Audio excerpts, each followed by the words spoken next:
So hello guys, welcome to my new vlog. तो भाई मैं आज के वीडियो में बताऊंगा कि मैं कौन कौन से बैकअप पेपर्स दे रहा हूँ जेई के अलावा। जेई तो ठीक है, देंगे।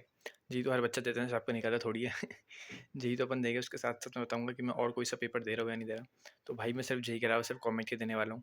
मैं सोच रहा था कि मैं वीआईटी का भर दूँ फॉर्म, बट मैंने फिर सोचा कि वीआईटी में बस वेल्लोर वाला कैंपस अच्छा है।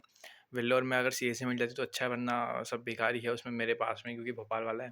तो उसकी रियलिटी मेरे को पता है कि उसमें मतलब इतना कुछ अच्छा मिलता नहीं, प्रोटेस्ट वगैरह ही होते रहते हैं। तो इसलिए वीआईटी वेल्लोर ही बेस्ट था उसका। बट वीआईटी वेल्लोर में एडमिशन लेना मुश्किल है। एक्चुअली वीआईटी वाले एडमिशन तो हर बच्चे को दे देते हैं, पर वही है कि वो कैटेगरी वाइज बांट देता है ना, कि अगर तुम कैटेगरी वन में हो तो तुमसे कम फीस लगेगी, कैटेगरी टू में हो तो तुमसे थोड़ी ज़्यादा लगेगी, कैटेगरी थ्री में तो तुमसे थोड़ी और ज़्यादा लगेगी। तो उसी रेंज में मैंने सिर्फ ये डिसाइड किया कि अगर मैं कैटेगरी वन में आता हूँ तो ही उस कॉलेज में लेने का फ़ायदा है। और मैंने सुना है कि उसमें बहुत मास रिक्रूटिंग कंपनीज आती है। मेरे क्योंकि दोस्त हैं थोड़ा एक वहाँ पे, वो सीएससी ब्रांच में ही है, तो वो बताता है कि भाई यहाँ पे टीसीएस वगैरह ना एक साथ बहुत सारे बच्चों को लाते हैं, 3-3 4-4 लाख के पैकेज पे। तो मतलब इतनी अच्छी भी नहीं है वहाँ पे कंडीशन वीआईटी में। अगर तुम वहाँ जाके मेहनत नहीं करोगे तो तुम फंसोगे ही, और एजुकेशन लोन लेके जाते हो तो थोड़ा तुम पे थोड़ा प्रेशर आता है। तो इसलिए मैंने सोचा कि नहीं यार, वीआईटी तो अपन ज्वाइन नहीं करेंगे, अपन कॉमेड के ही देखते हैं। कॉमेड के होगा तो बढ़िया है, वरना ड्रॉप ले लिया जाएगा, है ना। ड्रॉप में ले सकता हूँ, हाँ, पहले ही बता देता हूँ। और जो कॉमेडी की बात रही, और कॉमेड के भी मैंने बस यही सोच के रखा है कि भाई ऊपर के 3 या फिर 4 कॉलेज मिलेंगे तो ही मैं कॉमेड के में ज्वाइन करने वाला हूँ, वरना कॉमेड के को भी मैं नहीं जॉइन करने वाला हूँ। क्योंकि भाई फिर मतलब नहीं है, क्योंकि वो फ़ीस लेते हैं 3.5 लाख रुपए साल की। तो मैं वहाँ पे हॉस्टल फ़ीस लगेगा, तुम्हें वहाँ पे सब कुछ लगेगा, तुम्हें कुल मिला के तुम्हारा बजट 17 से 18 लाख जाते ही जाता है। और अगर वो तुम्हें सामने वाला एवरेज पैकेज ही 12-13 का नहीं निकाल के दे रहा है, फिर 10 का नहीं निकाल के दे रहा है, तो फिर वो शायद रिटर्न ऑफ इन्वेस्टमेंट इतना अच्छा नहीं है, आरओआई इतना अच्छा नहीं निकलता है उस चीज़ से। तो फिर मैंने सोचा कि कॉमेड के को अपन रखेगा ऐसा बैकअप ऑप्शन, बट सिर्फ उसके जो 3 हैं, ऊपर के 3 या फिर 4 कॉलेजेस, बस उसी में एडमिशन लूँगा मैं, अगर उसमें मुझे मिलेगा तो। मैं उसकी कंडीशन बताता हूँ, हाँ, मुझे लगता है कि मुझे मिल सकता है, क्योंकि मैं आपको बताता हूँ, आज मैंने एक मॉक टेस्ट दिया था कॉमेड के का, एग्ज़ाम गोल से। तो उसमें मैंने 2025 की इवनिंग शिफ्ट दी थी, तो उसमें मेरे 85 मार्क्स आए थे। और मैं बता देता हूँ, 85 मार्क्स पे 2025 में 11 या 12,000 रैंक के अराउंड थी। तो मतलब 11-12,000 रैंक तो अभी भी आ रही है मेरी 1.5 लाख बच्चों में। और भाई टॉप 5 कॉलेज में मेरे को 5th कॉलेज मिल जाएगा। सीएसई ब्रांच एनआई मैसूर है, वो मुझे इसमें मिल जाएगा। बट मुझे थोड़ा और अच्छा परफ़ॉर्म करना है कि भाई 3-2-1,000 के अंदर मेरी रैंक आ जाए। तो बस मेरी यही प्रेप रहेगी कि भाई कॉमेड के में मेरे को बस 3,000 के अंदर कैसे भी करके आना है। क्योंकि अभी 1 महीना बचा है, अगर मैं थोड़ा-सा अच्छे से पढ़ूँगा तो हो सकता है। बाकी मैं आपको मेरी स्ट्रैटेजी पूरी एक वीडियो में डिटेल में बताऊँगा, कॉमेडी की मैं किस तरीके से मैं कॉमेडी में आगे बढ़ने वाला हूँ।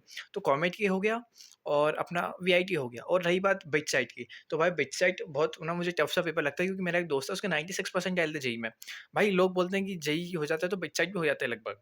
तो उसने बिट साइट दिया, बट उसको ना पिलानी तो छोड़ो, गोवा का केमिकल ब्रांच बन रहा था।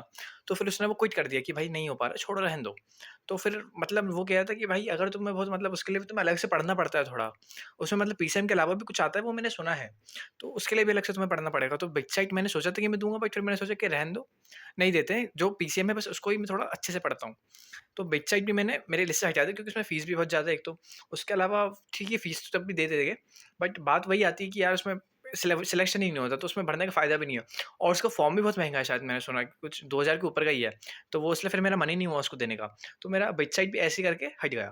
फिर बचता है डब्ल्यूबीजेई, एमएसटी-सीटी। तो भाई ये 2 एग्ज़ाम अच्छे हैं, मैं ये नहीं बोलूँ कि बेकार एग्ज़ाम है। डब्ल्यूबीजेई से जादवपुर यूनिवर्सिटी मिलती है, भाई उसमें एडमिशन नहीं मिलता है पर बच्चों को। जादवपुर यूनिवर्सिटी में वो बच्चा एडमिशन लेता है जिसकी जेईई में 99 परसेंटाइल होती है। तो जादवपुर यूनिवर्सिटी में एडमिशन मिलना तो आसान होता है, तो लोग डब्ल्यूबीजेई दे रहे होते हैं ना, नहीं देते बच्चे, क्योंकि जो वेस्ट बंगाल का बच्चा है उसको ही डब्ल्यूजेई में फ़ायदा होगा, जो एमएसटी-सीटी है उसमें जो महाराष्ट्र का बच्चा है उसको ही फ़ायदा होगा ना भाई। जो भी पर्टिकुलर स्टेट है वो अपने बच्चों का पहले सोचेगा, उसके बाद और जो स्टेट का सोचेगा। तो भाई तो उसमें भी मेरे को थोड़ा चीज़ नहीं लग रही। मैंने एमएससी-सीटी के बारे में बहुत पता किया, तो मेरे को पता चला कि अपन को जेईई मेन के एडमिशन पे ही स्कोर पे ही वहाँ पे एडमिशन मिलेगा महाराष्ट्र के कॉलेजेस में। और बाकी बहुत छोटे-छोटे कॉलेज है, मतलब जिसमें एडमिशन मिलता है एमएसटी-सीटी के बेसिस पे। तो वो भी बहुत बेकार कॉलेज है, मैंने उसके बारे में बहुत पता किया। तो फिर मैंने एमएससी-सीटी को भी लिस्ट से हटा दिया, डब्ल्यूबीजेई तो वैसे ही हट चुका था। तो भाई यही कुछ ऑप्शंस है जो लोग बोलते हैं, और बाकी सीयूईटी बचता है। तो सीयूईटी में शायद कोई लैंग्वेज सब्जेक्ट वगैरह भी आता है, तो लैंग्वेज मेरे से बनती नहीं है वैसे भी। सीयूटी भी अच्छा है, बट वो सेंट्रल यूनिवर्सिटी उसमें आती है, और मैंने सुना है कि बस ऊपर की 3-4 ही अच्छी है उसमें, बाकी भी सब बेकार ही है उसमें। और शायद उसमें बीटेक के भी कुछ ही कोर्स ऑफर होते हैं। अब वो मुझे इतना पता नहीं, बट मेरे दोस्त ने बोला कि भाई सीयूटी तो नहीं देंगे। तो सीयूटी का मैंने थोड़ा पता किया, उसके बाद मैंने भी सोच लिया कि नहीं यार, सीयूटी नहीं देना है। तो सिर्फ मैं जेईई देने वाला हूँ, और बैकअप में मेरा कॉमेट का रहेगा, और यही 2 मेरे पेपर्स हैं जिन दोनों के बारे में पढ़ने वाला हूँ। कॉमेडी की मैं आपको एक वीडियो में पूरी अच्छी से मेरी स्ट्रैटेजी बता दूँगा कि मैं कॉमेडी में किस तरीके से पढ़ने वाला हूँ। तो ठीक है, आज की वीडियो में इतने रखता हूँ, मैंने आपको सारे बैकअप ऑप्शन के बारे में थोड़ा-थोड़ा बता दिया। आप भी भर सकते हो, आपको जो मन हो आप तो वो भर देना। मेरे को तो यही 2 ठीक-ठाक लगे, तो फिर मैंने तो यही 2 भरे, बाकी जैसा भी होता।